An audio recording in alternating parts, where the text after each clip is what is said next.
Salut la famille crypto, j'espère que vous allez bien. Alors, suite à ma petite vidéo sur le montage de mon serveur spécial Node Cumulus pour en monter 16, voilà, beaucoup m'ont demandé en fait comment j'avais fait pour installer tout ça rapidement et comment j'avais configuré en fait ce serveur euh, afin qu'il tourne au mieux. Donc, je vais vous faire une vidéo qui sera peut-être assez longue. Je vais essayer de la couper en plusieurs parties et de faire une timeline sur YouTube pour que vous soyez moins perdu et que vous puissiez aller sur les éléments que vous recherchez directement. Voilà. Les premières choses à faire, ça va être d'aller télécharger Proxmox. Proxmox qui est un service de virtualisation pour votre serveur ou votre ordinateur, hein, peu importe. Le but c'est de faire de la virtualisation de votre serveur.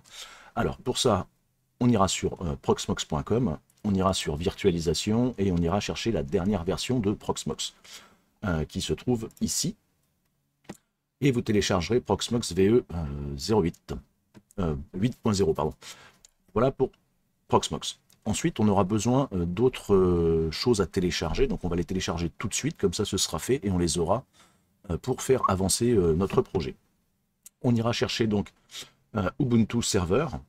Donc vous irez dans les alternatives download et vous irez chercher Ubuntu Server 20.04 LTS. Voilà pour Ubuntu et on ira aussi télécharger OpenMPTC Router. Mais ça on le téléchargera en direct sur la VM. Voilà pour les trois logiciels dont on va avoir besoin dans l'absolu. Et il nous faudra aussi un Windows. Je vous expliquerai après pourquoi. À installer sur notre serveur qui sera peut-être temporaire aussi, hein, on pourra le supprimer après une fois que tout est OK. Voilà pour les trois logiciels, plus votre Windows que vous aurez à télécharger avant toute chose. Une fois que vous aurez téléchargé donc Proxmox, vous utiliserez soit Rufus, soit Balena Etcher pour créer une clé USB bootable à mettre dans votre serveur et vous lancerez votre serveur. Avant toute chose, quand vous allez lancer votre serveur, n'oubliez pas d'activer la virtualisation dans le BIOS, sinon ça ne fonctionnera pas. Vous pourrez installer Proxmox, mais vous ne pourrez pas faire de virtualisation avec. Petite erreur que beaucoup font, et en fait se demandent pourquoi Proxmox ne fonctionne pas sur leur serveur. Et aussi, très important, il faudra aussi configurer vos disques que vous installerez dans votre serveur. Alors si vous souhaitez installer 8 disques, 15 disques, il n'y a pas de problème, ça fonctionnera. Si vous souhaitez les utiliser un par un, c'est-à-dire que si vous mettez 10 disques de 1 Tera et que vous voulez des disques de 1 Tera, pas de souci. Par contre, si vous souhaitez créer du RAID, là, à ce moment-là, si votre carte mère gère le RAID, il faudra la configurer avant l'installation de Proxmox. Et si votre carte mère ne gère pas le RAID, vous pouvez rajouter une petite carte PCI pour faire du RAID avec vos disques durs. Bon, pour être simple, sur le RAID, vous avez plusieurs formules de RAID. Soit vous compilez tous vos disques ensemble, ce qui vous fait un gros disque, soit vous faites en gros du clonage de disques, c'est-à-dire que vous avez votre disque maître et votre disque esclave. Donc en fait, toutes les données qui seront copiées sur le disque, enfin qui seront mises sur le disque 1 seront copiées sur le disque 2. Comme ça, si vous avez un disque dur qui tombe, l'autre prendra le relais. Voilà. Il y a d'un côté, on privilégie la vitesse, et de l'autre côté, on privilégie les données. Voilà pour la petite aparté sur le RAID. Voilà. Donc maintenant, vous avez créé votre clé USB bootable, vous la mettez dans votre serveur et vous allez installer Proxmox. Et on se retrouve sur l'installation de Proxmox tout de suite.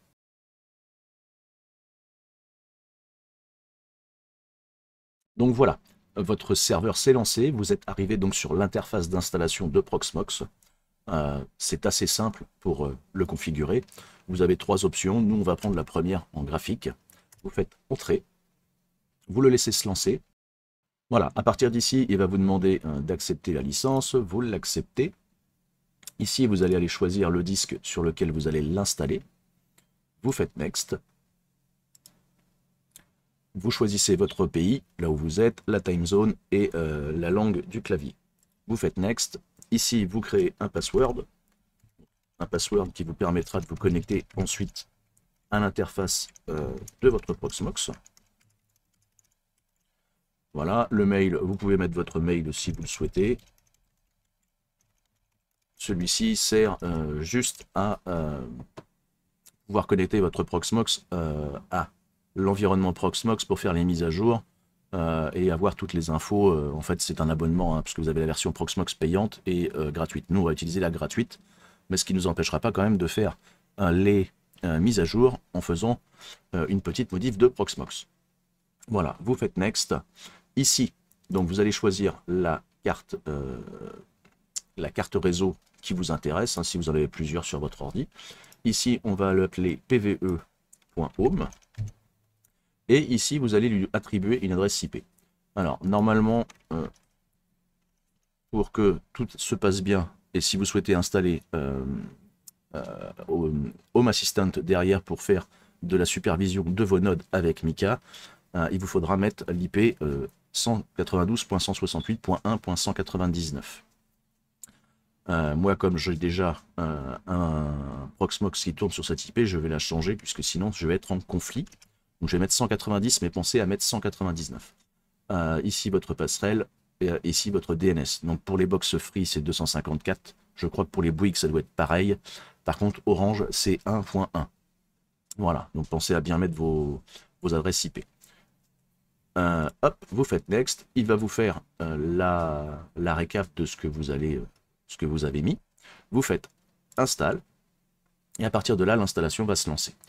Une fois terminé, ça va rebooter et il vous affichera l'écran avec l'adresse IP et le port sur lequel vous devez vous connecter avec votre Proxmox.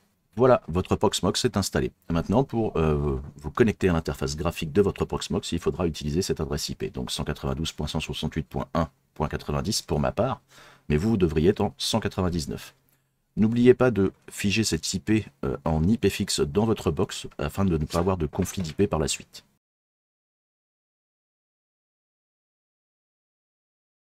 Donc maintenant, vous allez taper votre adresse IP avec le port 8006 dans votre navigateur. Vous ferez paramètres avancés et vous cliquerez ici. Voilà, vous êtes sur votre interface Proxmox. Donc votre utilisateur, c'est root, le mot de passe que vous avez renseigné lors de l'installation. Voilà, et là ici vous pouvez sauvegarder le nom d'user et vous faites login. Hop. Voilà, alors comme c'est une version où vous n'avez pas souscrit chez Proxmox, vous aurez toujours ce petit message d'erreur qui vous indique que vous n'avez pas validé votre souscription. On va faire en sorte de virer ce message parce que c'est chiant et je vais vous montrer comment on fait pour le supprimer un petit peu plus loin dans la vidéo. Donc là vous faites OK. Voilà, donc vous vous retrouvez ici donc avec votre data center et votre PVE. Mais vos disques n'apparaîtront pas. Vous aurez juste en fait le disque sur lequel vous avez installé Proxmox qui sera séparé en 3 parties. Le local PVE où ce sera un stockage et le local LVM là où vous avez donc votre Proxmox. Et le local network ici ce sont pour les interfaces réseau. Donc nous ce qui va nous intéresser ça va être de rajouter en fait les disques que nous avons dans notre serveur au sein de Proxmox. Alors, dans PVE, vous avez plein d'informations, je vais vous laisser découvrir un petit peu.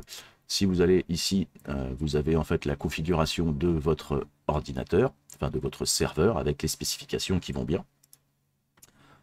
Et ici, vous avez les updates pour mettre à jour Proxmox. Par temps normal, comme vous n'avez pas souscrit à Proxmox, vous ne pourrez pas faire les mises à jour, mais je vais vous faire voir comment on peut chanter ce petit truc pour pouvoir avoir un Proxmox qui est toujours à jour. Voilà, et ici vous avez les disques. Et là vous vous retrouvez en fait avec les disques que moi j'ai sur ce serveur, donc 4 disques de 500 Go qui n'apparaissent pas ici. Donc pour les faire apparaître, c'est très simple, vous choisissez le premier, vous faites wipe disk, ce qui va vous le formater, et ensuite vous retournez dessus et vous l'initialisez avec GPT. Voilà, donc là on est OK. Et ici en GPT vous êtes en Yes. On fait pareil pour les 3 autres. Hop.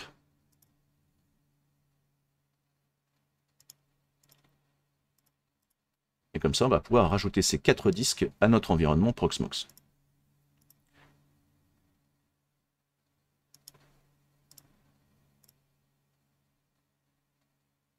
Hop. Voilà, nos 4 disques sont bien initialisés.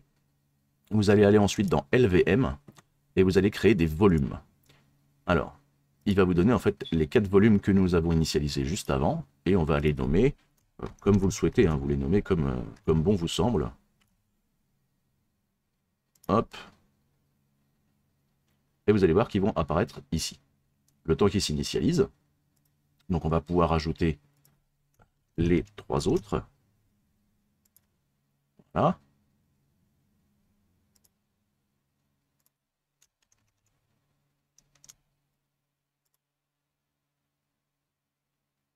Ah, je me suis loupé, c'est pas grave. Hop. Et le 4. Vous mettez en fait tous les disques durs que vous souhaitez mettre dedans, il n'y a pas de souci. Vous pouvez en ajouter autant que vous voulez.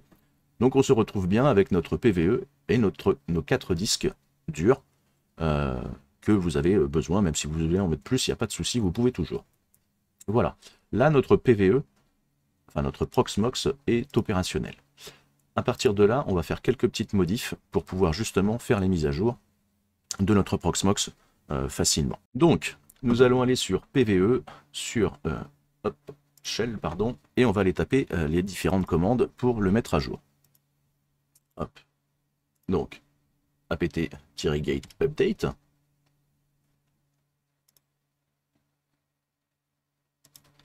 Voilà, ensuite apt-get upgrade espace -y pour valider.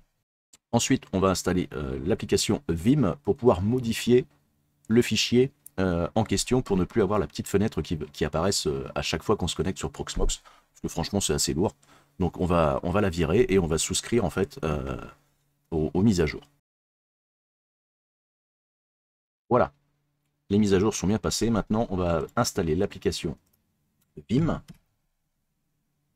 Je vous mettrai toutes les lignes de commande dans la description de la vidéo, il n'y a aucun souci. Voilà, nous avons installé Vim. Maintenant, on va aller modifier le fichier en question grâce à Vim. Hop. Voilà. À partir de là, vous allez taper 2 points avec votre clavier, 2 points et la ligne suivante. Voilà. Et en fait, là, il va vous chercher le statut no found et nous, on va le passer en active. Là, vous faites entrer. Il est bien passé en active, donc là, pas de souci. Vous n'aurez plus la petite fenêtre qui apparaîtra. Ensuite, pour valider tout ça, vous allez faire 2 points avec votre clavier, 2 points WQ et entrée. Voilà, vous êtes revenu sur la page principale. À partir de là, on va relancer le PVE proxy.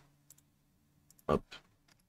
Vous pouvez faire un CTRL F5 pour rafraîchir. Voilà, et là nous sommes OK. Notre Proxmox est installé et les mises à jour, on pourra les faire grâce ici à Update. Elles apparaîtront quand il y en aura. Voilà, et il suffira de cliquer sur Upgrade pour lancer le shell et lancer les mises à jour. Bon, moi j'en ai pas pour le moment, donc pas de souci, mais ça vous téléchargera bien toutes les mises à jour pour Proxmox.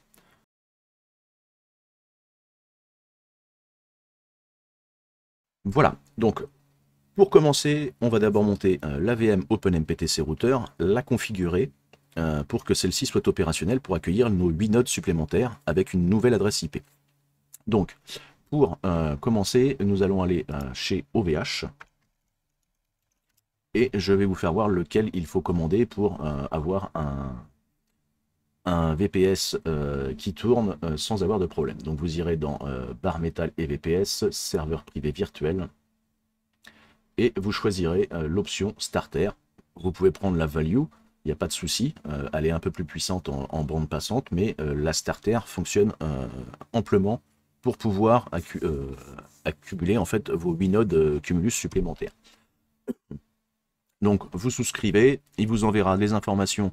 Donc quand vous souscrivez, n'oubliez pas de choisir une VM Ubuntu 20.04 et de choisir une IP sur Gravelines ou l'autre, je crois que c'est Strasbourg, donc des IP en France. Vous pouvez choisir d'autres IP, mais voilà, pour rester simple et centraliser vos nodes en fait sur la France. Une fois que vous aurez souscrit, vous pourrez vous recevrez en fait un mail avec l'adresse IP de votre serveur, le login et un lien pour générer votre mot de passe pour vous connecter en SSH au serveur VPS. Voilà pour cette info. Nous retournons donc sur notre Proxmox et pour créer notre VM, ça va être assez simple. On va aller sur Create VM et il va falloir suivre les instructions pas à pas au niveau des ID et de tout ce que je vais vous montrer pour que celui-ci soit fonctionnel à 100%. Donc on va déjà le nommer en VMID 250 et on va le nommer OpenMTCP Router. On va le faire démarrer au boot, donc au boot de votre Proxmox. Si jamais il redémarre, la VM OpenMPTC Router redémarrera automatiquement. Ensuite, vous allez faire Next. Ici, don't know us media. Hop, sur cet onglet, on ne touchera à rien. Sur celui-ci, on ne touche à rien non plus, pas de souci. De toute façon, ça va nous créer un disque dur, mais on va le supprimer par la suite. Vous faites Next. Ici, un socket de corps, ça suffira largement. Le type, vous allez tout en bas, vous choisissez Host. Et en CPU Unit, vous mettez 1024. Vous faites Next. Là, 1024 de mémoire suffiront pour faire tourner Proxmox, OpenMPTC Router, pardon. Vous faites suivant, dans le network on ne touche à rien, vous faites next, mais surtout vous ne démarrez pas votre VM, vous faites finish. Voilà, notre VM OpenMPTC Router est créée.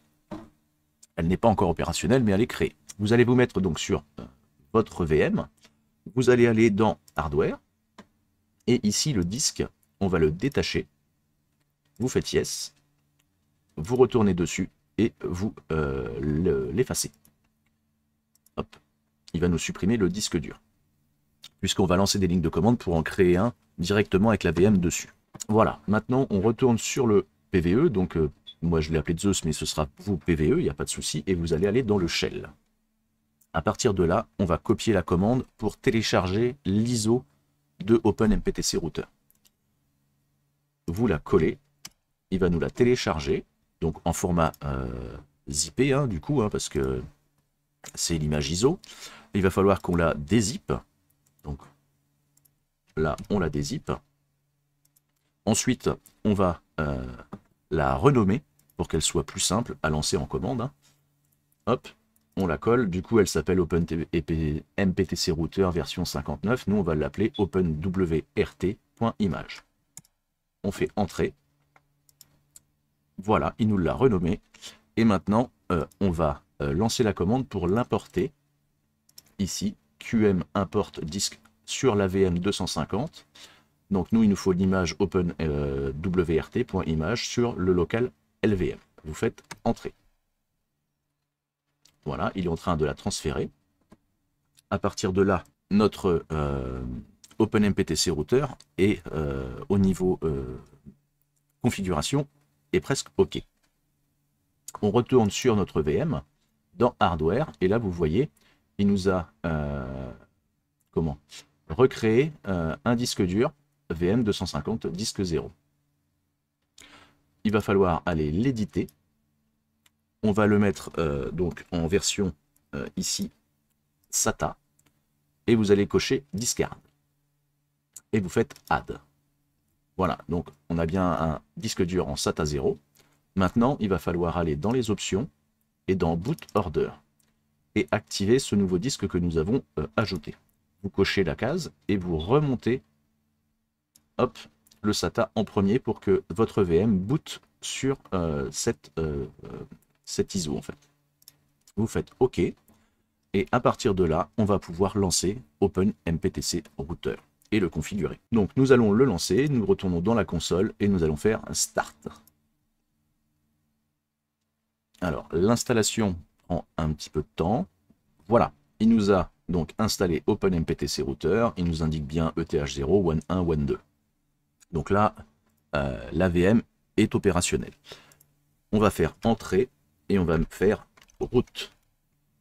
Voilà, pourquoi? Parce qu'on va aller configurer la plage IP de OpenMPTC Router, puisque vos 8 premiers nodes seront sur une plage IP de type 192.168.1.201, 202, 203, 204 jusqu'à 208 pour les 8 premières VM qui seront sur votre box, puisque généralement les box sont configurées comme ça, à moins que vous ayez changé votre configuration. Et nous, notre OpenMPTC router, on va le mettre sur la plage IP 192.168.100.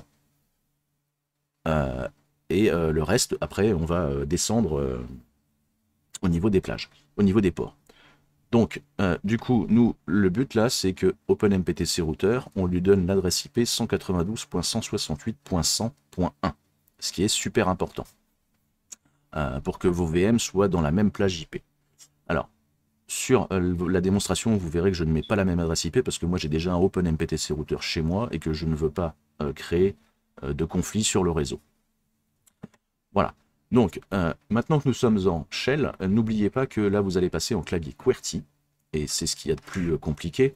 Donc, soit vous faites un clavier virtuel sur votre Windows pour pouvoir le taper avec la souris, ou je vous donnerai la ligne de commande en QWERTY que vous aurez à taper.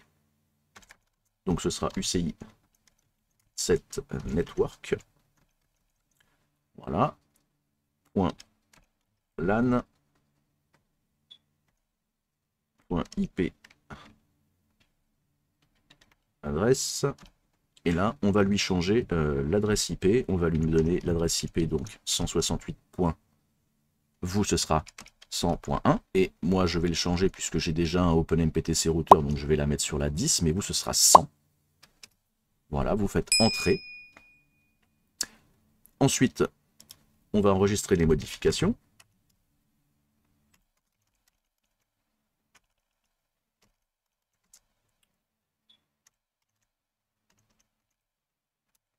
Voilà, nous avons enregistré les modifications. Et maintenant, on va les appliquer à OpenMPTC router, afin qu'il prenne la nouvelle IP en compte.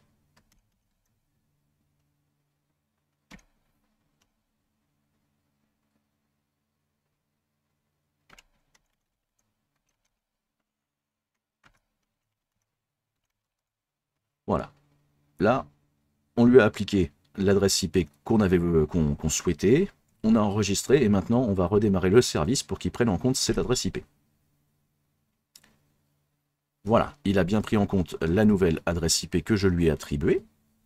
Et maintenant, on va passer sur la partie configuration de OpenMPTC router.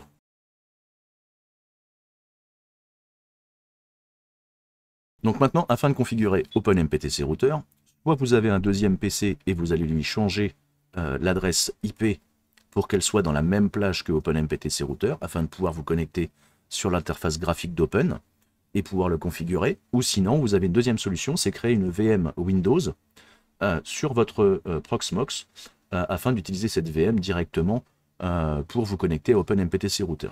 Moi personnellement, c'est ce que je vais faire. Et je ne l'active que quand j'ai besoin pour aller des fois faire une petite config sur Open. Donc pour intégrer votre ISO Windows, vous allez aller dans Local, dans ISO Image, et vous allez uploader l'image Windows dont vous avez besoin. Donc moi je vais prendre celle-ci, c'est un Windows 11, et vous faites Upload. Il va vous uploader l'ISO sur votre disque dur local, et ce qui vous permettra de l'utiliser quand vous allez créer votre VM. Voilà, notre image ISO a bien été transférée. On va créer maintenant une VM. Donc moi je vais la nommer 300 pour ne pas me perdre dans les ID. Je vais la nommer Win Open, comme ça je sais que c'est celle qui me sert pour OpenMPTC router. Je vais la faire démarrer au boot. Non, justement, je ne vais pas la faire démarrer au boot. Comme ça, si mon Proxmox redémarre, j'ai pas besoin de celle-là. Hop, je vais aller chercher ici mon image ISO. Ici, je ne touche à rien. Le disque, je vais le mettre en SATA. Je vais aller choisir le disque dur sur lequel je veux l'installer. Je vais lui mettre 50 Go, ça suffira largement. L'émuler en SSD, discard. Next, je vais lui mettre 2 sockets 2 corps, ce qui nous fera un total de 4 corps. 4096 de mémoire, ça suffit largement. Et en network, par contre, attention, mettez bien en Intel, sinon vous ne trouverez pas, enfin le Windows lors de l'installation ne trouvera pas de carte réseau. Donc vous serez bloqué. Vous faites Next et vous la faites démarrer. Elle va apparaître ici. la 300. On va attendre qu'elle se lance, enfin qu'elle s'installe correctement. Voilà, hop, et elle s'est lancée. Maintenant, bah, il vous suffira d'installer votre Windows, et une fois installé, on se retrouvera pour configurer OpenMPTC Router. Alors, pendant que mon Windows s'installe, je vais prendre de l'avance et je vais aller installer mon VPS de chez OVH afin qu'il soit utilisable avec OpenMPTC Router. Donc, moi perso, j'utilise MOBA Extreme pour me connecter en SSH. Je trouve ça super top. Après, vous utilisez le logiciel que vous souhaitez. Du coup, j'ai récupéré donc l'adresse IP de mon serveur VPS OVH. Hop là, je vais me connecter dessus avec l'adresse IP que vous avez reçue par mail. Le user, c'est Ubuntu. Hop. Voilà, j'accepte. Il va falloir que je rentre mon mot de passe. Hop, alors, voilà, je suis connecté. Alors, la première chose à faire, vous voyez, il y a des mises à jour à faire. On va faire un sudo apt get update et upgrade afin de mettre à jour notre serveur VPS avec les dernières mises à jour d'Ubuntu. Donc, Ubuntu est à jour. Maintenant, on va taper sudo su pour se connecter en route. Donc ici, vous êtes bien en route, il n'y a pas de souci, afin de pouvoir lancer la ligne de commande pour installer toute la partie OpenMPTC Router sur le serveur OVH. Hop, on va coller cette ligne et on va faire entrer. Voilà, à partir de maintenant, comptez 10 à 15 minutes d'installation.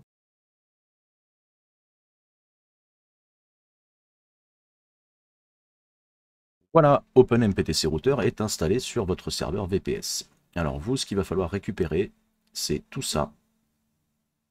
Hop, vous faites un copier et vous le collez dans un bloc-notes pour ne pas perdre les informations. Hop, voilà. Pourquoi? Parce que ce sont cette ligne-là qui seront importantes pour nous. Ça, c'est le login, mais c'est cette ligne-là qui sera importante pour nous. Voilà, maintenant on va se retrouver sur Windows, sur l'interface graphique de OpenMPTC Router pour le configurer. Donc on se retrouve maintenant sur notre Windows. On va aller dans les paramètres de la carte pour le configurer sur le bon réseau pour pouvoir accéder à OpenMPTC Router. Hop. On va aller dans l'adressage IP. Hop, on va le passer en manuel en IPv4. Donc vous, ce sera 192.168.100. Par exemple 10, si vous voulez. Moi, comme je suis sous le réseau 10, voilà, le masque de sous-réseau. Et notre passerelle, ce sera l'adresse IP de OpenMPTC Router. Donc vous, ce sera 100.1.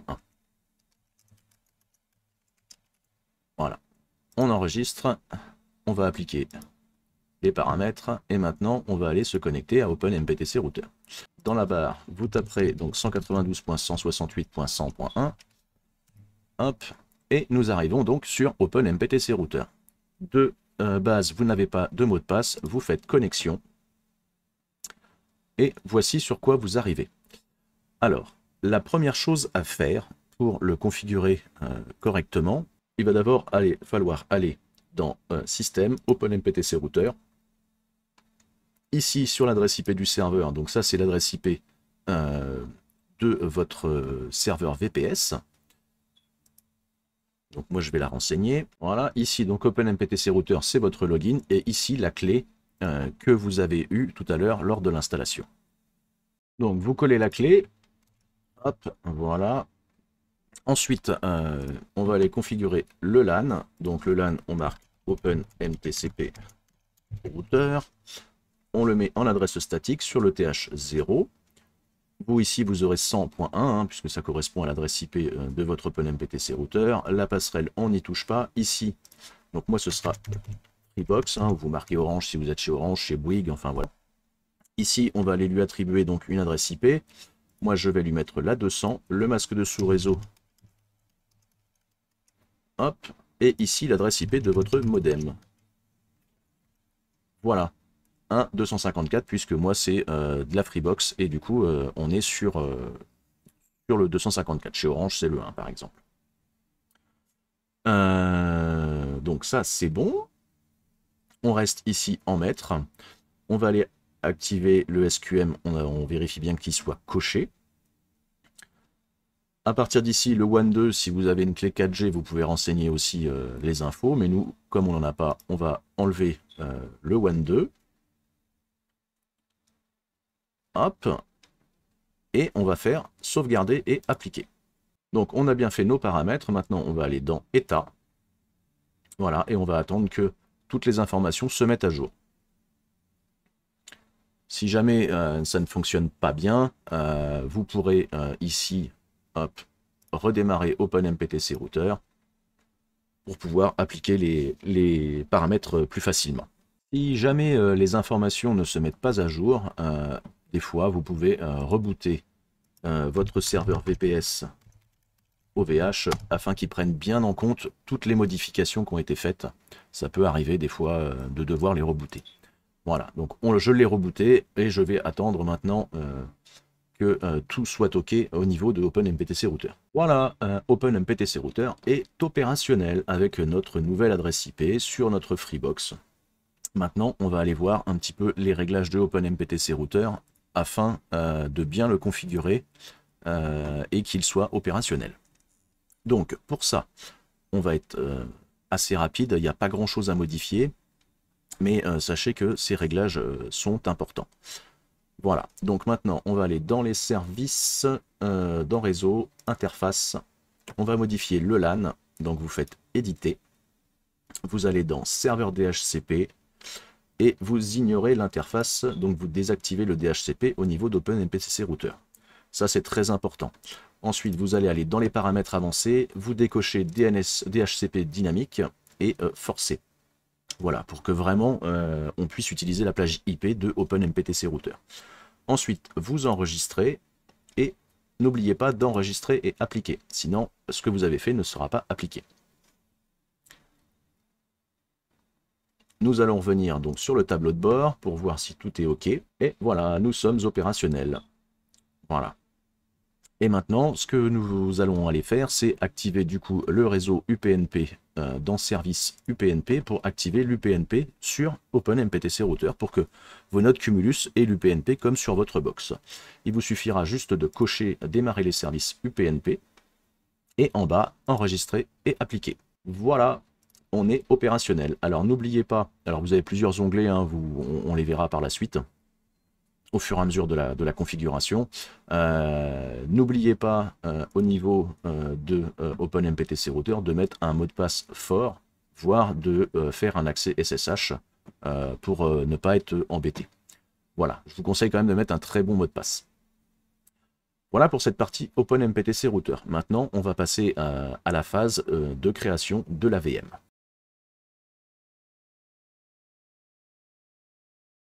Donc pour créer notre première VM, la première chose, ça va être d'aller télécharger l'ISO d'Ubuntu. Donc hop, nous allons aller chercher Ubuntu Server 20.04. Vous pouvez soit la télécharger sur votre ordinateur et la transférer sur Proxmox, mais il y a beaucoup plus simple. Pour gagner du temps, vous faites un clic droit sur Download, copiez l'adresse du lien, vous allez dans Proxmox, dans les ISO, et vous faites Download from URL. Vous la collez ici, vous faites Query URL, il va nous la chercher, et là vous faites Download. Comme ça, l'ISO sera directement sur votre Proxmox. Vous gagnez du temps plutôt que de la télécharger sur l'ordi et de la retransférer sur le Proxmox. Vous voyez qu'il n'y en a pas pour très très longtemps. Une fois qu'elle va être téléchargée, voilà, on est OK. Vous pouvez fermer. On retourne ici. Et maintenant, on va aller créer notre première VM Cumulus. Donc, vous faites Create VM. À partir de là, il va être super important de suivre bien les adressages IP. Pourquoi? Parce que ça va être super important pour la suite.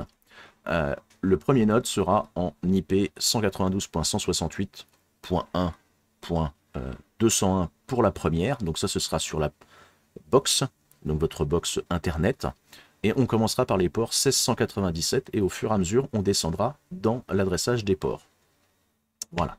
Donc nous, pour la première, on va la nommer 201.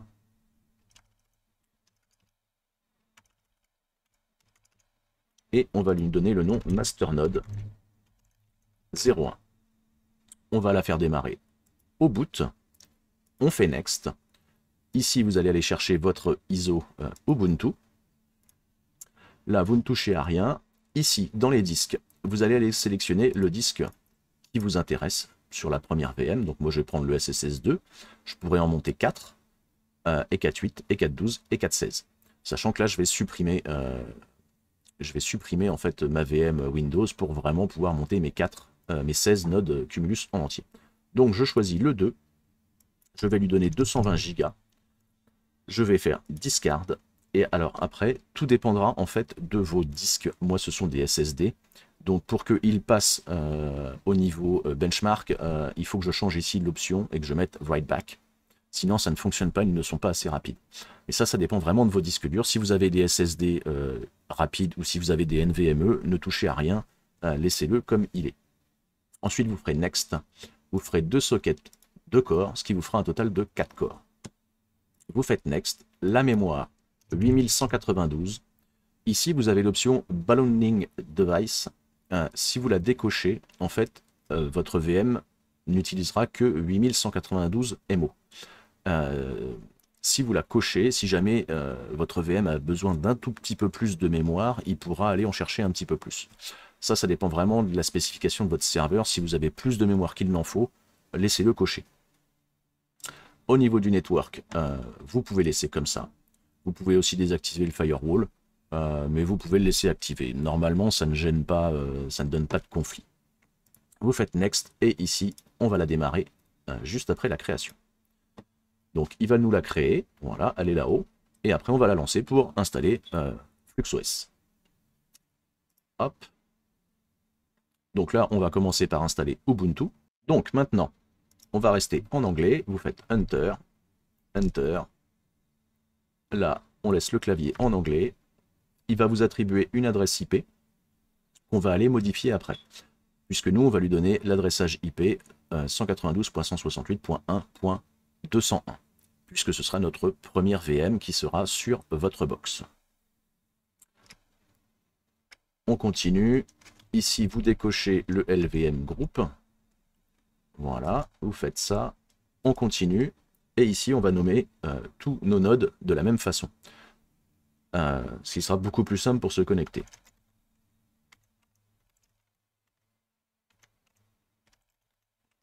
Vous lui mettez un mot de passe fort. Hop, vous installez Open SSH. Et là, vous ne choisissez rien. Vous allez directement sur Down.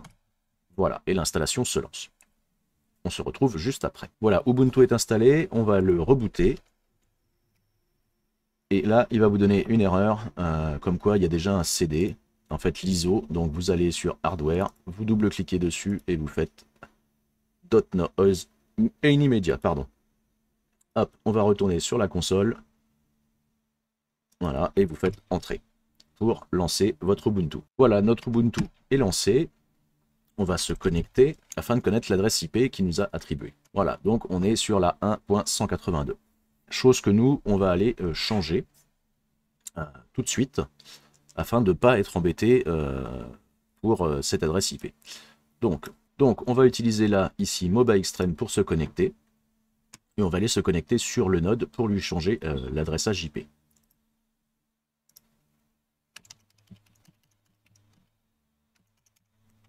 Hop, vous acceptez, vous tapez votre mot de passe. Voilà, on est sur la même interface. On va se mettre en route. Voilà, et on va aller lui taper la ligne de commande suivante. Voilà, plus celle-ci derrière pour aller modifier le fichier. Voilà, donc là vous êtes en DHCP du coup, donc on va... hop, voilà, et on va aller lui coller ceci. Hop, et on va changer l'adresse IP ici, on va la mettre en 201. Voilà, 254 si c'est une Freebox. Et là, on est OK.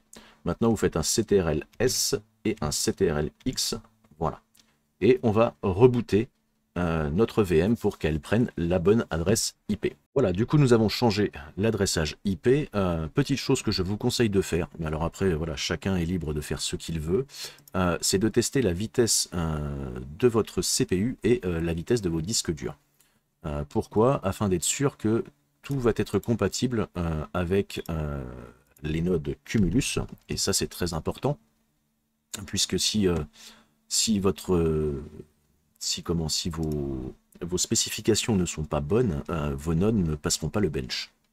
Alors sachez que pour un Cumulus, c'est 2 corps 4 threads, donc ce qu'on a configuré, 8 Go de mémoire RAM, 220 de Go en SSD ou NVMe, une vitesse d'écriture de disque de 180 mégabits par seconde, un processeur à 240 EPS mini, et 25 de mégabits de téléchargement en download et en upload.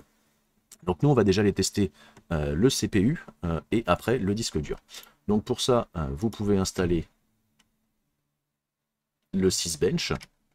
Donc on va l'installer sur notre node.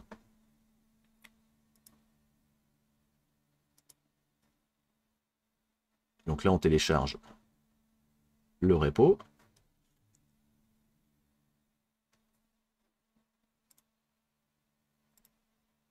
Et ensuite, on va l'installer.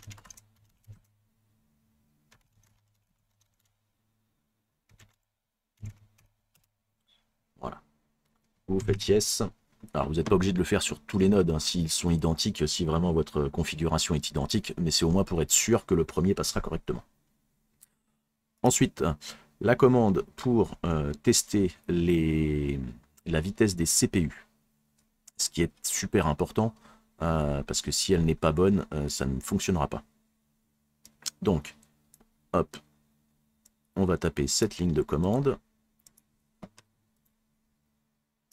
Alors, ici, le nombre de threads, donc nous on va le changer puisqu'il nous en faut que 4, pardon, et on va faire entrer. Voilà, il va nous la tester, et ça va nous donner les EPS qui va nous permettre de savoir si notre processeur sera OK. Voilà, le mini pour le Cumulus, c'est 250. Ici, nous sommes à 308, donc nous passons largement. Maintenant, on va aller tester la vitesse du disque dur avec cette commande. Hop, qui doit être au minimum de 180 mégabits par seconde. Moi, je suis à 839 mégabits par seconde. Donc, autant le processeur est OK, et autant la vitesse d'écriture sur les disques est aussi bonne. Voilà, c'est une petite aparté, mais ça permet vraiment d'être sûr que votre serveur fera l'affaire.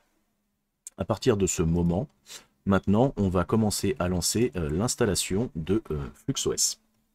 Donc la commande pour lancer FluxOS, enfin le multi-toolbox, pardon, est la suivante. Hop, je la copie et je vais la coller. Hop, je fais Enter. Le premier lancement est un petit peu plus long, mais une fois qu'il va l'avoir téléchargé, après ça va aller très très vite. Voilà, donc la première chose à faire, ça va être d'installer Docker, ensuite FluxNode, et après on verra le défilement de l'installation. Donc ici vous faites 1. Normalement, il va vous mettre cette erreur-là, puisqu'il faut vous loguer en route. Voilà, on va lui recoller la ligne de commande, vous allez voir que c'est beaucoup plus rapide. Voilà, donc là on installe Docker. L'username, on va lui mettre node. Voilà, donc il nous dit qu'il existe déjà, et là il va nous installer tout le packaging. Voilà, il va vous demander de switcher donc sur l'utilisateur node, vous faites yes. Et là, on va aller rechercher notre ligne de commande multi-toolbox. Maintenant, nous allons installer FluxNode, donc vous faites 2, entrée. Il vous demandera donc les informations de votre Zelcore. Donc vous lancez votre Zelcore de l'autre côté, et ici vous allez rentrer les informations que votre Zelcore vous donne par rapport à votre Cumulus. Donc moi je vais aller les chercher. Hop, je les colle.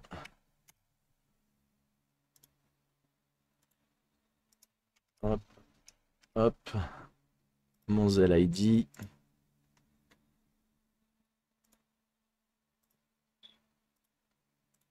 Il va vous demander ensuite votre adresse Cadena. Alors sachez qu'avec les Cumulus, vous ne touchez aucun reward sur les Cadena. Ce ne sont qu'à partir des des Nimbus et des Stratus pour lequel l'adresse Cadena est utilisée. Mais on ne sait jamais, peut-être que ça changera. Donc il est important de la renseigner. À partir de maintenant, il va falloir télécharger la blockchain. Alors elle fait 25 Go, donc c'est un peu long. Donc je vais la télécharger et on va accélérer le mouvement de la vidéo.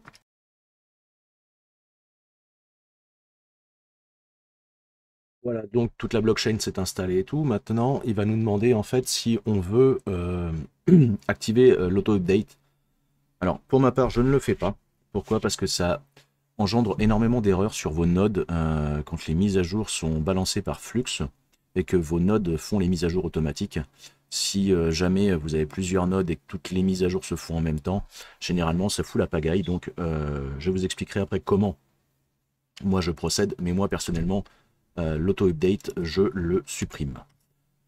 Pour les alertes, vous pouvez utiliser donc Telegram ou Discord. Moi personnellement Telegram je ne l'utilise pas. Donc j'utilise Discord. Donc du coup vous allez sur votre Discord. Hop. Moi j'ai créé un canal exprès. Vous allez ici dans modifier le salon, intégration webhook.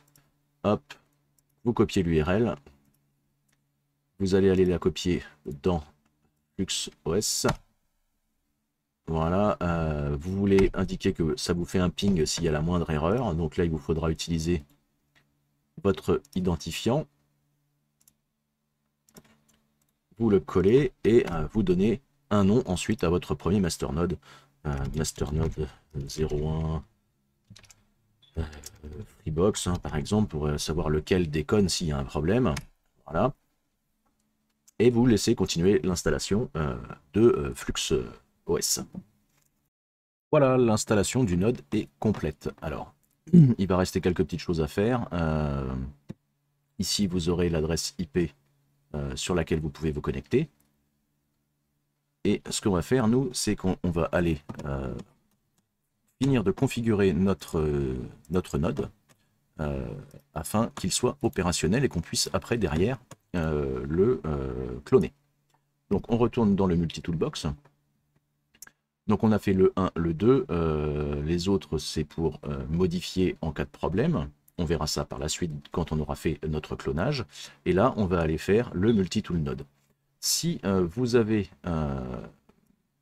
une IP non fixe, il faudra activer le numéro 10. Donc on va le faire ensemble, hein. Moi ça ne me sert à rien, mais pour voir ce que ça vous donne, autodétection.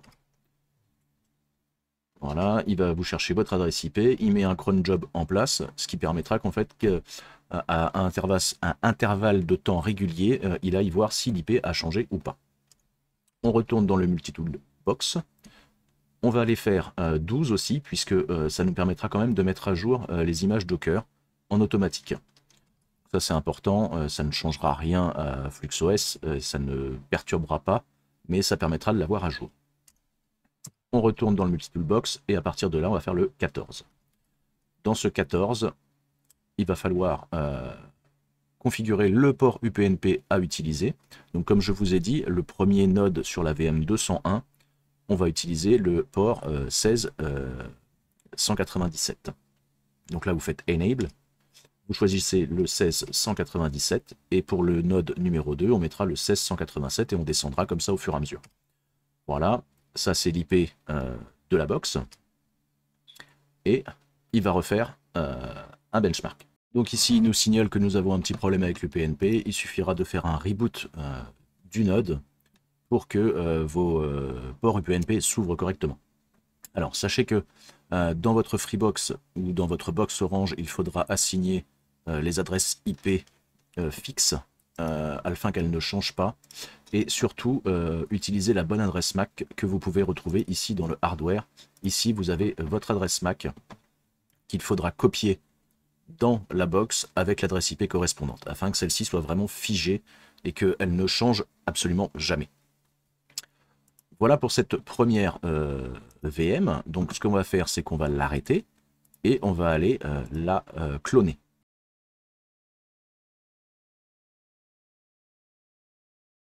Là, vu que votre VM est complète et opérationnelle, il va falloir la cloner pour éviter de retélécharger en fait la blockchain et éviter de perdre 1 heure à télécharger 25 Go. Donc là, vous allez sur Masternode 1, vous faites un clic droit et vous faites clone. Vous allez lui donner donc l'ID VM 201. Ici, vous allez la nommer Masternode 02. Ici, vous allez aller chercher le stockage sur lequel vous voulez l'installer. Donc, nous, on va continuer sur le 2. Alors, c'est 202 par 2, pas 201. Vous voyez, de toute façon, il m'a mis en rouge parce que j'avais fait une erreur. Donc, c'est bien le 202, le Masternode 02 sur le SSD que vous aurez choisi. Et là, vous faites clone. Vous pouvez voir l'avancée ici. Là, si vous double-cliquez, vous allez voir apparaître en fait les données qui sont copiées de la VM1 à la VM2. Donc ça prend, selon la vitesse de votre disque dur, ça prend entre 3 et 4 minutes. On se retrouve juste après. Voilà, notre clonage de la première VM est effectué. Si je ferme ici, vous voyez bien ici que j'ai Masternode 02. Ce qu'on va faire, c'est qu'on va la lancer et on va la configurer pour qu'elle puisse accéder à notre réseau. Donc on va la démarrer, puisque là, en fait, le clonage a fait exactement la même chose au niveau de la configuration que le Masternode 01. Maintenant, je vais vous faire voir les choses à modifier pour que vous puissiez lancer votre Masternode 02 configuré. Donc, vu que c'est un clonage, vous allez atterrir en fait sur la même adresse IP que le premier node que vous aviez fait. Donc, c'est pour ça que on va arrêter la première VM. C'est pour ça qu'elle est arrêtée, puisque pour se connecter dessus, comme elles vont avoir les mêmes adresses IP, on va avoir un conflit. Donc, du coup, on arrête la première VM. Et là, on va se reconnecter sur la VM numéro 2 sur la même adresse IP. On va attendre juste qu'elle se lance. Elle est lancée. Donc si on tape node plus le mot de passe, vous allez voir qu'elle va avoir l'adresse IP qu'on avait tout à l'heure. Voilà. Elle a la même adresse IP que j'ai attribuée tout à l'heure à ma première VM. Donc 90 pour moi, mais vous serez en 201. Donc nous, là, le but, ça va être d'aller modifier l'adresse IP pour la mettre en 202. Donc vous allez retaper les lignes de commande sudo su pour se mettre en route. On va faire un cd /etc /netplan. Voilà, et on va aller dans le fichier installeur config pour modifier l'adresse IP. Voilà, et ici, à la place de, moi c'est 90, mais vous ce sera 201, vous mettrez 202. Moi je vais mettre 91 puisque c'est pour éviter de bousiller tout mon réseau. Un ctrl-s, un ctrl-x, et on va faire un sudo reboot. Et maintenant, on ira se connecter à notre VM en 192.168.1.202. Donc nous, on va aller se connecter dessus. Node. Ah, zut. On accepte le password. Voilà, et on est connecté sur notre Masternode 02. Maintenant, on va aller retourner dans le multi-toolbox pour modifier les informations de cette VM, puisque notre IP maintenant est bonne. Donc ce qu'il vous faudra faire, c'est aller sur le menu 3 pour changer, pas le menu 3.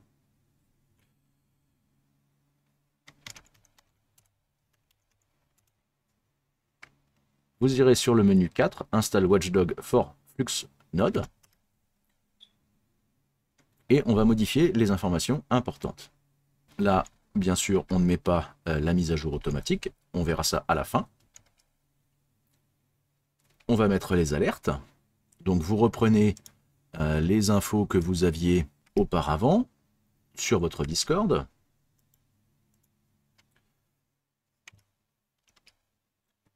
Ensuite, vous mettrez oui pour activer les notifications. Et vous nommerez votre masternode comme vous le souhaitez, masternode 02 Freebox par exemple, hein. Vous les nommez comme vous avez envie. Voilà, donc là au niveau du Watchdog déjà on est tranquille. On retourne sur le multi-toolbox. Maintenant on va aller dans le menu 8, le Flux Diamond reconfiguration, et là ça va nous permettre de changer les informations de Zelcore, en fait de votre l'identity case du Zelcore, si ce n'est pas la même, mais de toute façon comme ça on repart de zéro. Le collateral tax ID, donc ça c'est à chaque fois que vous faites la transaction des 1000 flux vers une adresse, ça vous déclenche un node. Donc, mais à chaque fois, ce TXID est différent pour chaque node. Donc c'est pour ça que là, en fait, on vient le changer. L'output, donc, soit 0, soit 1, mais en général, c'est 0. Il va vous demander rien d'autre, puisque l'adresse Cadena va rester la même et le ZID va rester le même. Sachant que vous pouvez les modifier si jamais vous avez 2 wallets Zelcore. C'est pas un souci. Là, il redémarre. Et la prochaine étape sera de modifier le port UPnP. Donc on va attendre que ça redémarre et on va aller modifier notre fichier UPnP. Une fois que toutes ces 3 modifications sont faites, donc le Watchdog par rapport à Discord, vos informations de TXID, ZID de votre portefeuille Zelcore sont modifiées, vous n'avez plus qu'à modifier après les ports UPnP. Donc on va aller sur 14 et on va attendre qu'il nous donne l'information, et là on va lui attribuer le port 16187. Puisque comme je vous ai dit, on descend au fur et à mesure, on prend le plus haut pour aller au plus bas. Voilà. Ça c'est notre adresse IP de la box. Et on le laisse se redémarrer. Et une fois que ça c'est fait, vous allez arrêter votre masternode 02, le cloner et refaire les 3 étapes afin de modifier à chaque fois les informations par rapport à vos nodes. Je vous conseille de faire un fichier Excel avec le nom du node, l'adresse IP, le port, le nom du node, le TXID et toutes les informations de votre nœud, en fait, afin d'avoir toujours la vision, si vous avez des changements à faire, de juste faire du copier-coller de votre fichier Excel à votre VM. Ce sera beaucoup plus simple et ça vous permettra vraiment d'identifier vos nodes les uns après les autres. Donc pendant que le benchmark repasse, on peut retourner sur nos VM et là, vous pouvez tout de suite recloner en fait la première en la nommant bien sûr 203, masternode 03. Vous choisissez l'emplacement pour installer ce clonage, vous la clonez, et pendant que ça se clone, n'oubliez pas à chaque fois, bien sûr, d'aller dans la VM, le hardware, de récupérer l'adresse MAC, puisqu'elle change à chaque VM, et de lui attribuer une adresse IP fixe dans votre box. Ça, c'est super important. Voilà. On va laisser se cloner la VM 203, et vous allez faire ça pour les 8 premiers nodes. Et on va voir ensuite, puisque c'est toujours la même chose, on verra ensuite pour le masternode 09 qui lui sera sur OpenMPTC Router. Et on verra comment configurer OpenMPTC Router, enfin la VM qui sera sur OpenMPTC Router, la première, mais le processus reste le même pour chaque VM. Il suffit juste de changer l'adresse IP et de changer les informations de votre Zelcore et du Watchdog.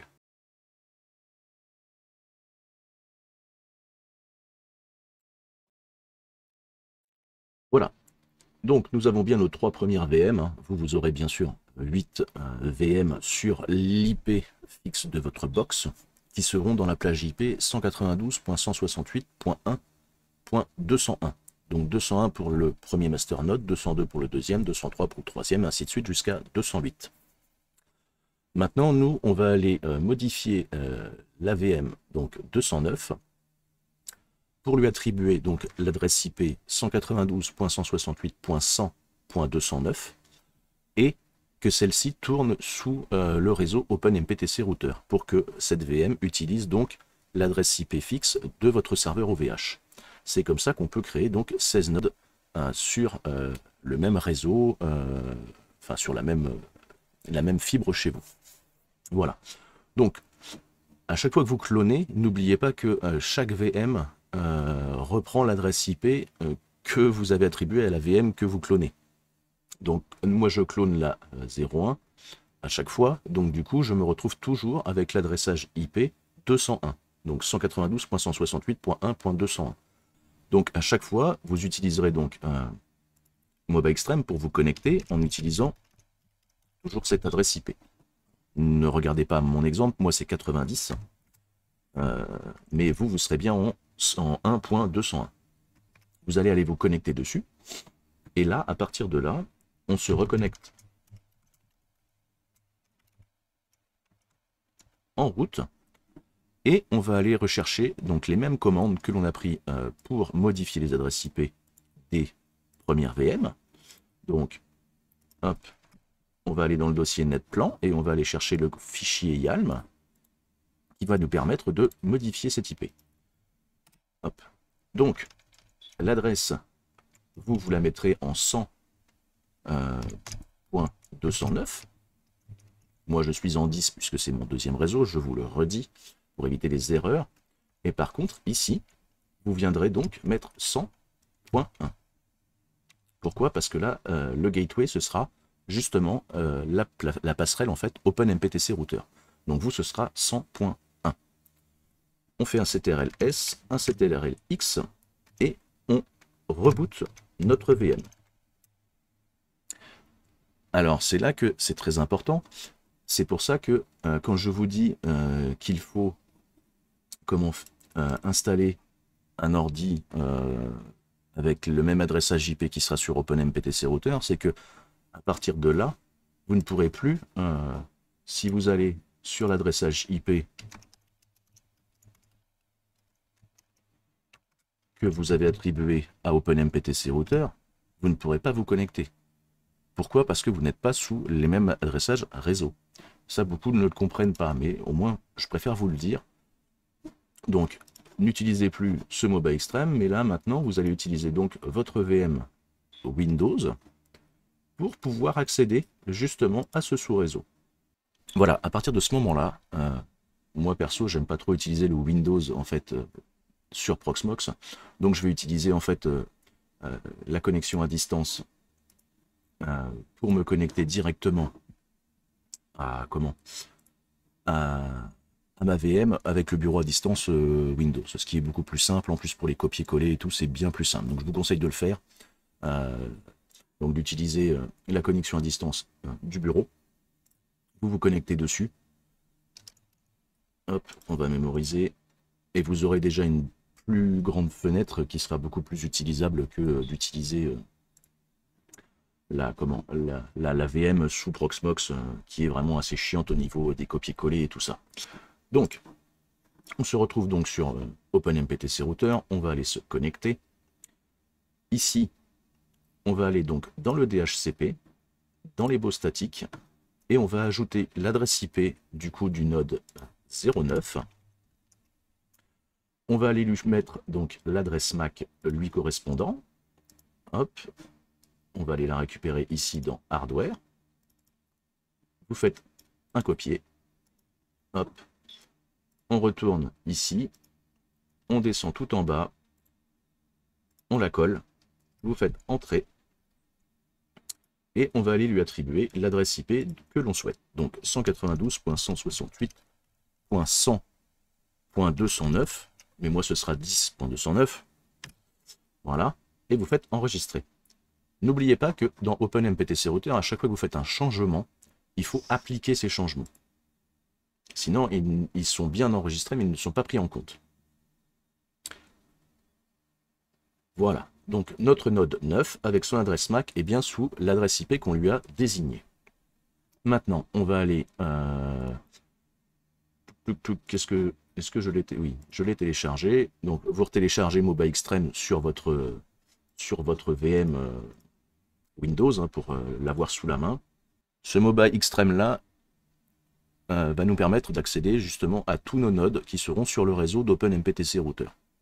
Donc c'est important d'avoir toujours une VM Windows sous la main avec un MOBA dessus pour pouvoir interagir avec avec les nodes. Pensez, alors ce qui peut être pratique aussi dans MOBA Extreme, c'est d'enregistrer vos sessions. Donc 192.168.10.209, vous ce sera 100.209. Le nom de connexion c'est node. Et ici vous pouvez aller dans le bookmark. Et moi ce que je fais, je le nomme pardon, node 09. Je fais OK. Et vous voyez qu'en fait l'adresse IP est indiquée ici avec le nom du node, ce qui est beaucoup plus simple. Vous pouvez aussi enregistrer vos mots de passe directement. Moi, je ne vais pas le faire dans cette vidéo. Voilà. Et on arrive donc à se connecter à notre node. Et pour continuer donc l'installation, nous allons aller chercher les lignes de commande pour lancer le multi-toolbox. Hop. On va venir la coller. Tac. Et on va répéter les opérations que l'on a fait la première fois sur les 8 premiers nodes. Donc, en premier, le 4, pour aller y mettre les informations de notification pour Discord, mais aussi annuler les mises à jour automatiques. Donc, on désactive les mises à jour auto. Hop. Moi, je vais activer les alertes pour Discord. Hop, vous remettez donc l'adresse de votre serveur Discord. Vous remettez ici vos infos ID. Et vous le nommez. Donc là, on va le nommer masternode 09 MPTC. Comme ça, on sait que c'est celui qui est sur OpenMPTC Router. Voilà, cette partie est faite. Maintenant, on va aller donc dans le menu 8 pour changer le TXID de notre node. Donc à partir de ce moment-là, on récupère les infos. Je vous conseille de les récupérer et de les mettre dans un bloc-notes. Ce sera beaucoup plus simple pour vous. Le TXID.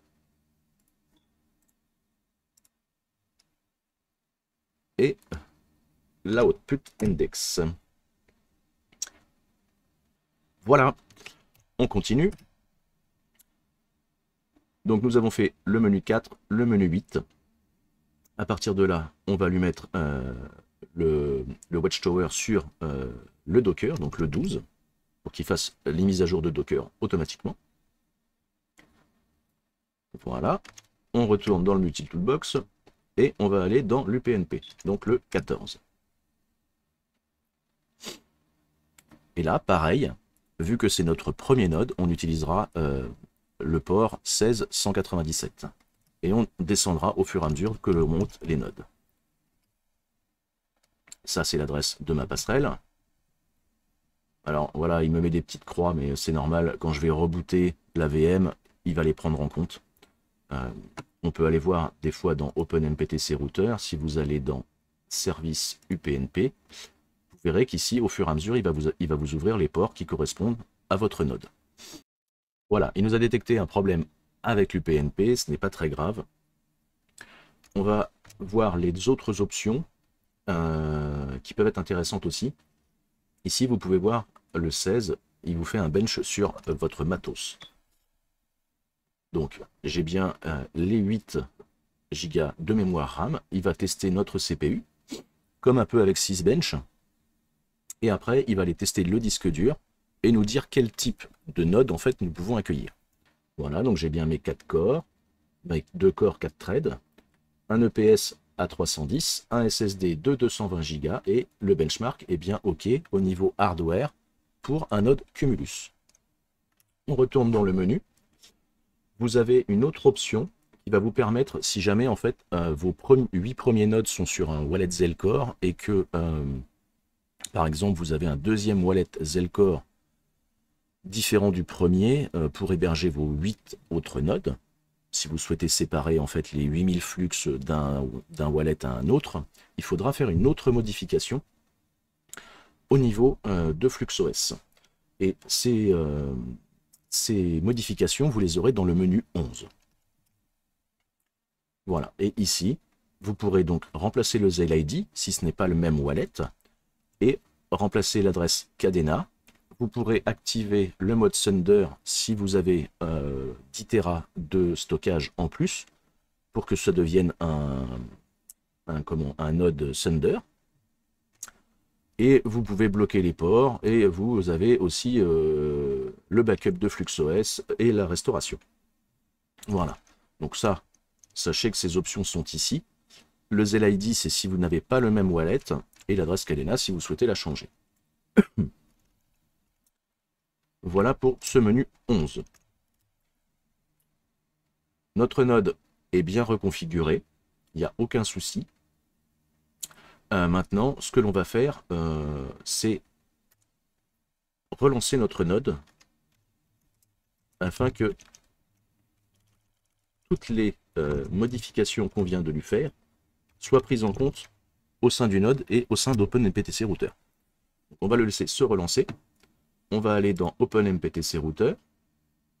Et normalement, nos ports UPnP devraient s'ouvrir dans cette fenêtre. On va retourner sur notre VM. On va regarder si elle est bien lancée.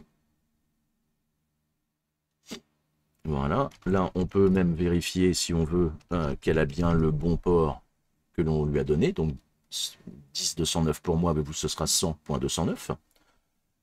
Et on va retourner donc dans OpenMPTC Router. On va le laisser se lancer gentiment, le node, et normalement les ports UPnP devraient s'ouvrir au sein de OpenMPTC Router. Hop. On va se reconnecter en SSH et on va aller voir un petit peu ce qui se passe.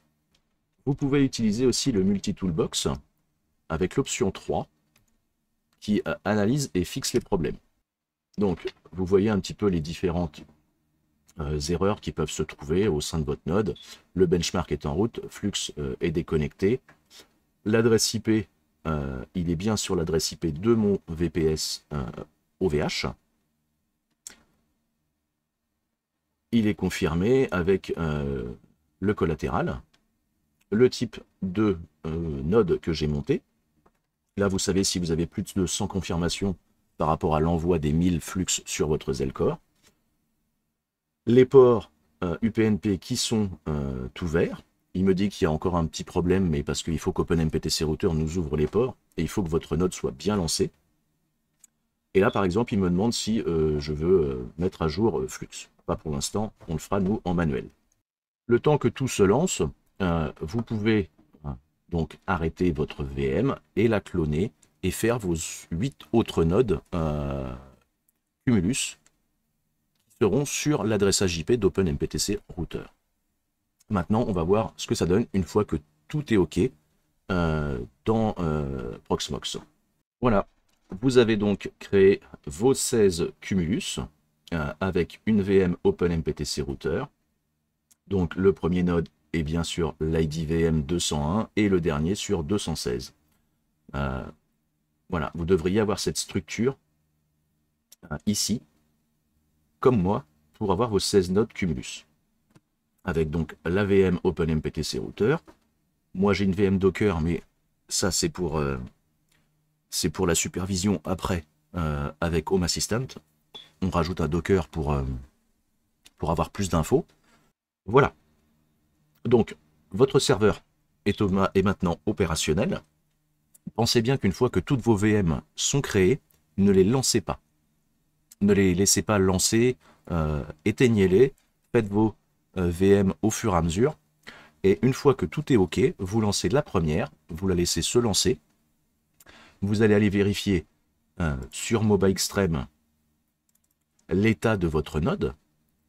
Pour bien le laisser se lancer, ne lancez pas tout en même temps, vous risquez d'avoir des conflits.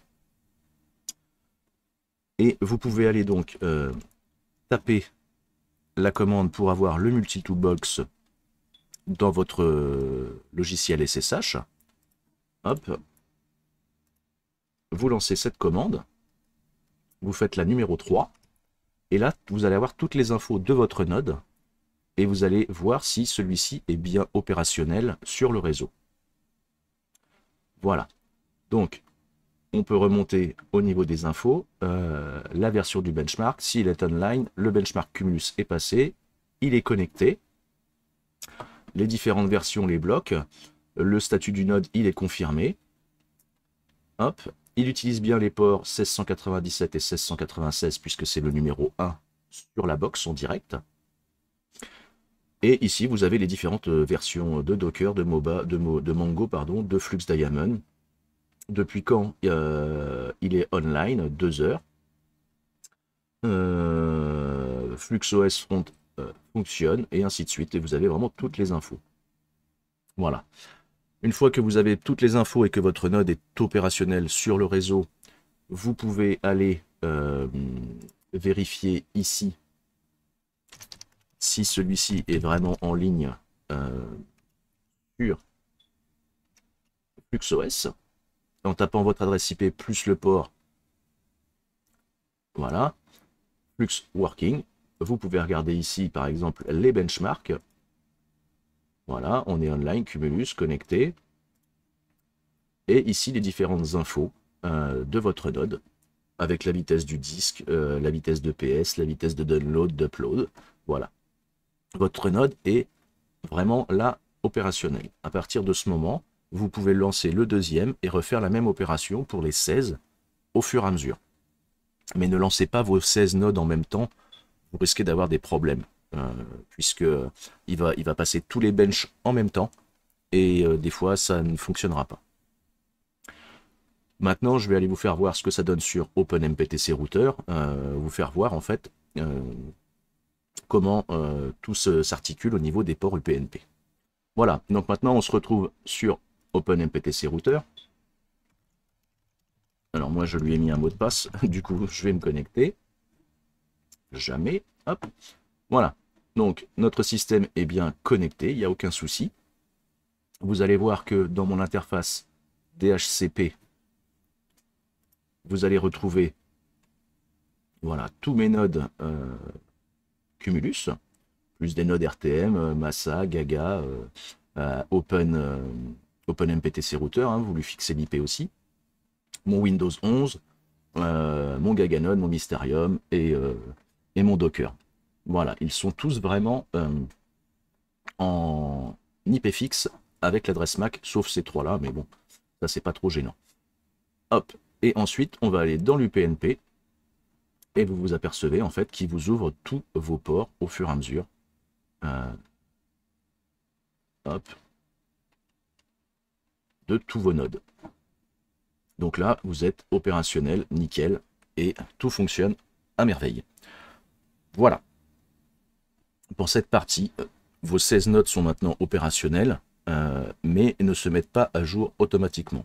On va voir ça dans la dernière partie, ce qui va être super important.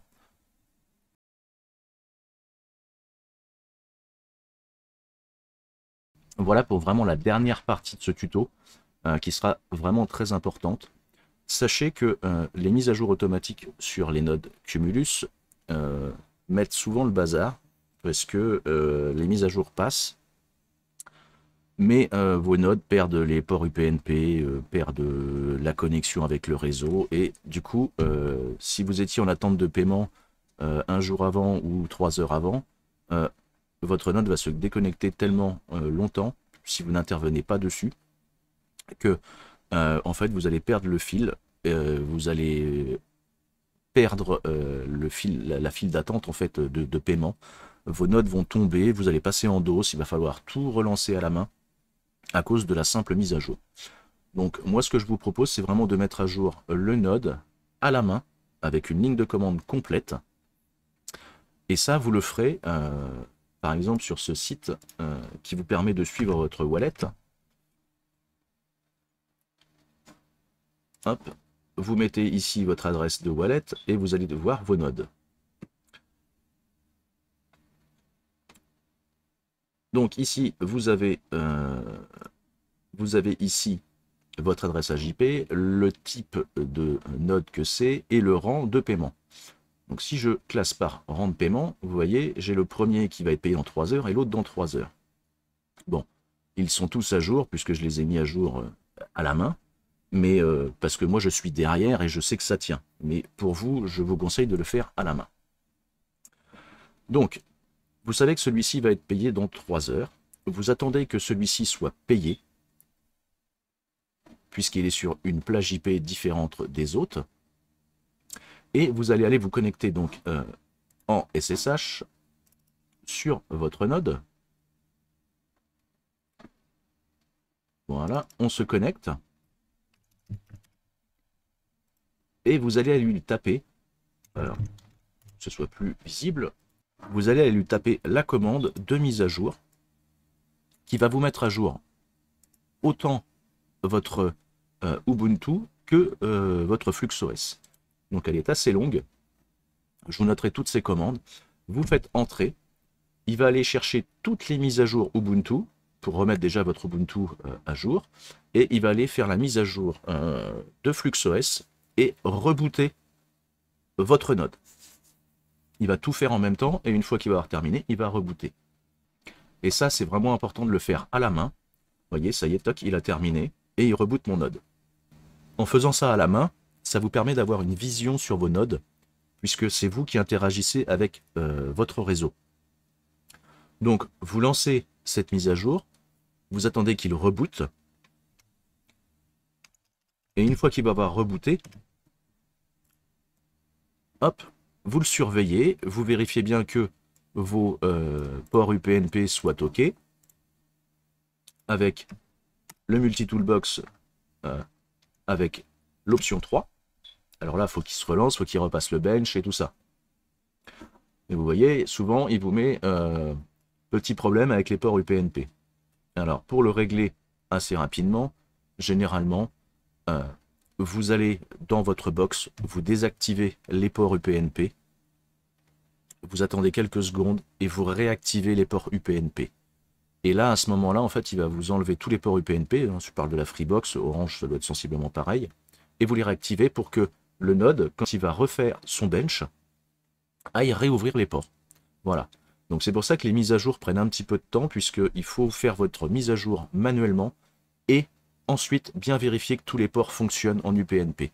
Sinon, il faut des fois rebooter la box. Ce genre de choses, mais sachez que vous avez un petit laps de temps pour pouvoir le faire et agir sur le réseau. Voilà. Et tous ces petits problèmes, comme on peut les rencontrer, c'est bien pour ça qu'on a mis en place une supervision avec Home Assistant sur les Cumulus. Voilà. Donc, Home Assistant, qui est géré par mon pote Mika, qui est le grand développeur de ce projet, pourra, si vous le souhaitez, faire, on va dire, un petit récap sur comment ça fonctionne, ce que ça fait et toutes les manipulations que ça peut faire. On fera une vidéo vraiment dédiée sur le sujet. Mais sachez que cette supervision me permet de ne plus avoir de nodes qui tombent quand les mises à jour passent ou quand il y a un souci de port UPnP. Tout Home Assistant gère le fait que ces nodes soient en ligne. Et voilà, vous avez ici toutes les infos et les interfaces pour pouvoir mettre à jour votre node directement avec ce petit bouton. Mais là, c'est une action de votre part. Rebooter votre node et ainsi de suite. Voilà un petit peu l'interface Home Assistant qui vous permet de vraiment ne plus vous occuper, on va dire à 99% de votre temps, de vous occuper de vos nodes. Simplement, quand vous faites la mise à jour, pensez bien à la faire au moment du paiement et un par un au niveau des nodes pour pouvoir agir en conséquence sur les problèmes que vous pourriez rencontrer au niveau des ports UPnP. Voilà pour cette longue vidéo. J'espère que ce tuto vous aura pris l'envie de monter un node 16 Cumulus. Il est assez long, assez complexe. N'hésitez pas si vous avez besoin d'aide. Contactez-moi sur Discord, je me ferai un plaisir de vous aider, comme beaucoup de personnes ont déjà pu le faire. Et laissez un petit pouce bleu, un petit abonnez-vous à la chaîne, voilà, ça me permettra de me référencer. Et bien écoutez la famille crypto, je vous remercie pour toute l'attention que vous avez portée à cette vidéo et je vous dis à bientôt.